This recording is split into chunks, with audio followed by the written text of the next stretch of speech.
Thank you very much. Thank you very much. Greetings. Good morning to everybody that is here. Let us acknowledge and welcome His Excellency, the President of the Republic of South Africa, Babu Cyril Ramaphosa, and all the entourage that is with him. Without any waste of time, Archbishop Sharpeville mo linteng re kopa o re bulele fela ka thapelo. Very short prayer, sir. Archbishop. Thank you. Rapela baeso re kwaleng mahlo. O Thixo longileyo simakade wezulu nomhlaba. Wena sandla simanxiba. Siyabulela simakade ngenxa yokuba uloku sikhokhela silondolozile. Kusuka ngo-1960 kufikelela kwangoku nge-2024. It is 64 years, 24. Thixo naba abantu bakho Thixo ngezinyembezi ezikhumbula abantwana onina nabazali bashona ngelo xesha. Ngoku kukhona izinkokheli khona apha Thixo. Xa kunjalo nazo Thixo olungileyo siyabulela ngenxa yokuba uloku sikhokhela futhi uyasikhusela. Muthi mahuluka mesiyaditshaba hlonolo fatsa mosebetsi wona ho qaleng ha wona ka tsatsi la maobane la candlelight. Le kajeno modimo o ntse o le modimo ebile o tla nne o be modimo le ka ho sa fele. Re a tseba modimo ka hare ho kgohlo ha re dule re loketse hore re etse. Modimo letsatsi lena monghadi wa bophelo ke letsatsi le re llelang bana ba bo rona ba ileng ba tsamaya ka tsela e sa nepahalang, ka tsela e sehlobo eo ne re phela monghadi wa bophelo.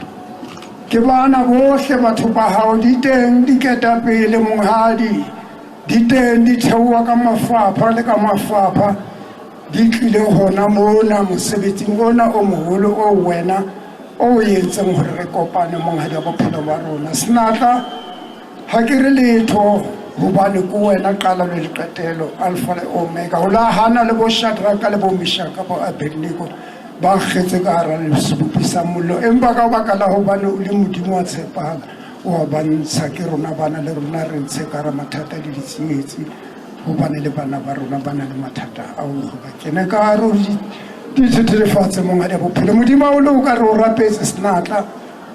Ke a leboha hobane diketapele tsa rona di ntse re di re tshwere, o ba natlafatse, o ba hlonolofatse, o ba theolele bohlale ba ho tsamaisa setjhaba. Ba teng Modimo ba ba setseng ka morao kampong ba tlatsi ba bona le bona ba isetse ka mohau. Ko lebohile ntate tshebetso ena ho qaleng le ho qeteleng wa yona. Siyabulela Thixo senze le ngenxeba ngegama lakho Thixo olungileyo. Amen. Thank you very much, Archbishop Sharpeville.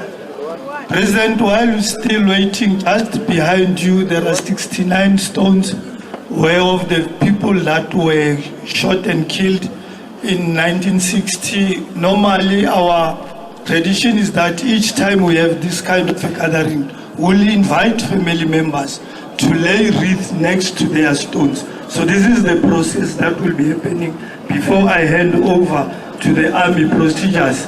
I believe the families are being now prepared, and then where the families are not part or they are not here, we will request some of the MMCs or some of the leadership just to stand next to those stones, and so that we lay those wreaths.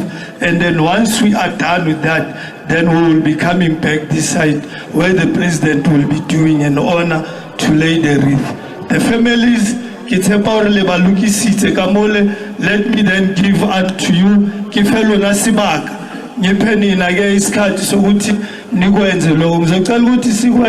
In about 2 minutes so that we are done. We don't waste much time. And so President the view akhona ukubona ukuthi what is happening ngale.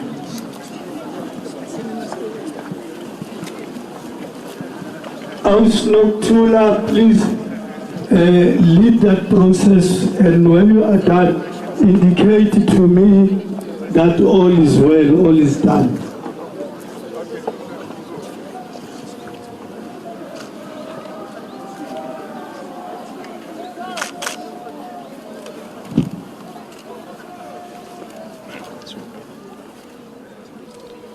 All right, what you're watching there are live visuals coming out of Sharpeville in Vereeniging, and this is the solemn moment really before the president finally gives his keynote address. We loosely refer to it as a wreath-laying ceremony, but I imagine for the many families who've been affected by what took place now 64 years ago, it is much more significant than just that. What they're doing now is showing us representatives of those 69 people who died during the Sharpeville Massacre, starting off by laying their own wreaths on those pillars, if you like, the white pillars representing each of their lives, really. The president there arriving just a short while ago in anticipation of his address. If you've just joined us, by the way, this is our special broadcast of the official Human Rights Commemoration, taking us back, of course, to 1960, when 69 people were shot and killed. A whole lot more were wounded when apartheid police opened fire on a peaceful march in that particular area. It's really punctuated our incredibly dark history and, depending who you ask, awakened the international community to the atrocities of apartheid. And that's why every year around this time, we're back at this site to not only reflect on the very high price that was paid for the human rights that we enjoy in this country, envied by many other countries in the world, but also to hopefully chart a way forward around how we can best safeguard the rights of the so many communities around the country that are being violated on a daily basis. And given the fact that we're in an election year, it is so much easier to profile just the many ways in which people have been left desolate, languishing in this country, despite what they should enjoy as envisioned by our Constitution. President Cyril Ramaphosa now taking over, as you can see there, as he goes ahead to lay the wreath symbolically on behalf of not only government, but certainly many other people in the country and the world. Let's take in once again the sights and sounds of this moment.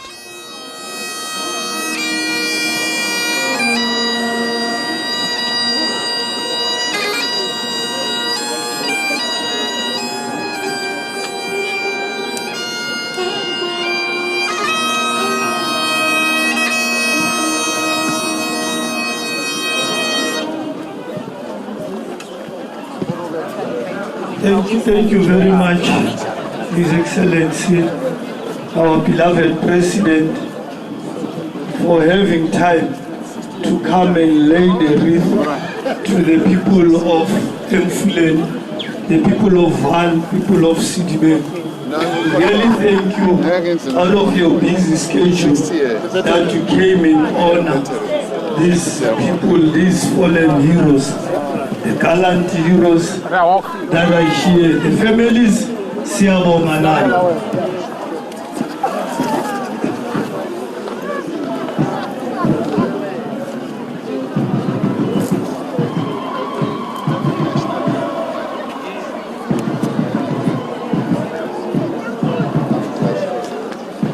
We're walking to the library.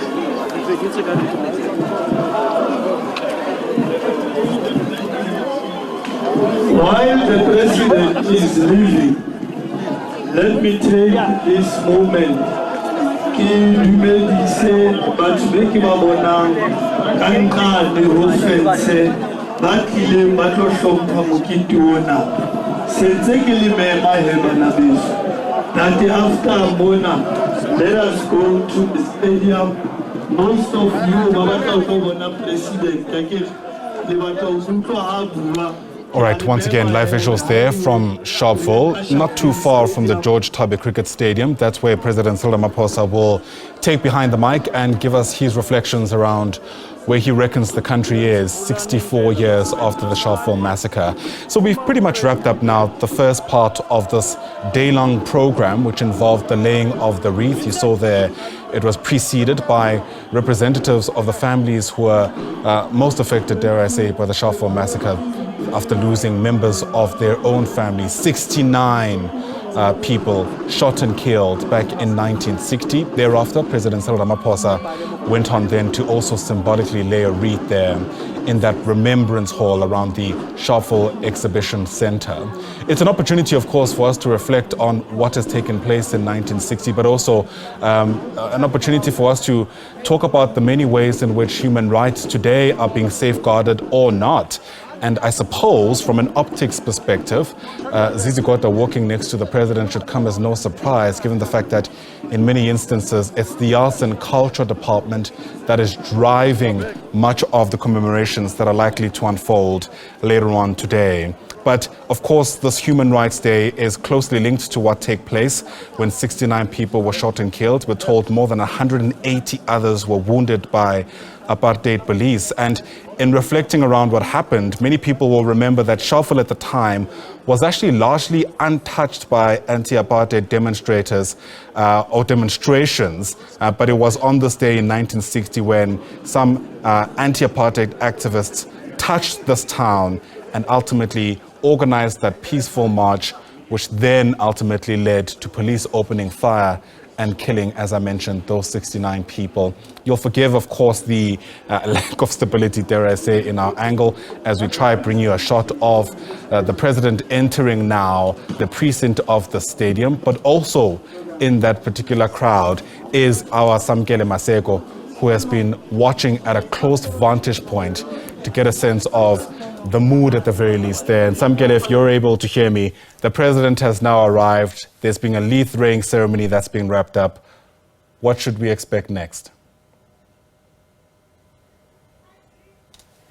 Now the precinct, and he will from here go to the stadium.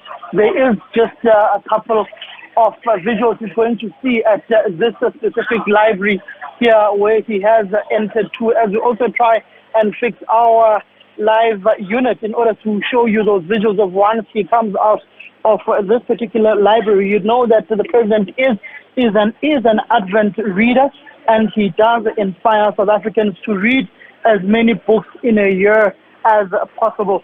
So essentially, he will be coming to recommit to the South African government to human rights, recommit to resolving some of the challenges that the people of the Vaal Triangle are currently facing, issues of sewage, issues of water. We do know that government has committed millions of rands in order to try and resolve the sewage issue within Mpuleni local municipality in areas such as Sebokeng, areas such as Palm Springs, to resolve those particular matters. And the president has essentially committed as well that areas of the district development model will also be resolved in the area, with all spheres of government working together in order to resolve that particular crisis. And what has just transpired now is that the Pan-Africanist Congress of Azania, PAC, has arrived here. They have just marched through this particular precinct in order to come and lay their wreath as well. And I'm going to ask my colleague, just to show you those visuals of the Pan-Africanist Congress of Azania that has come into this particular Sharpeville Exhibition Center. We do know that members of the ANC are also here. This is in essence a security breach that they have essentially done here, knowing that when the president has entered a particular precinct, those who are inside are inside, those who are outside are left outside until the president has left that particular precinct. But this time around, the SAPS has decided to let them in and marshal them into the area where they can lay those particular wreaths. As you can also see, the leader of Action SA, Herman Mashaba, is also alongside the PAC's president, Mzwanyele Nyonso. We also saw earlier on at the Pelindaba Cemetery where our colleague Natasha Piri was at. There was also the leader of ACT, which is Ace Kobela Makashule, who is alongside Mzwanyele Nyonso, the PAC leader, and other leaders of other political formations. And you know, in some ways, I suppose, Samkele, there'll be people watching this and in some sense understanding where the PAC might be coming from. I mean, the role that they played at that time in the 1960s. and the great influence that they certainly had over the political climate cannot be overstated. The PAC being a influential voice, for lack of a better term, and I suppose that's why they too wanted to be heard in this way and have made their way inside that particular area where the wreath laying ceremony was wrapped up just a short while ago.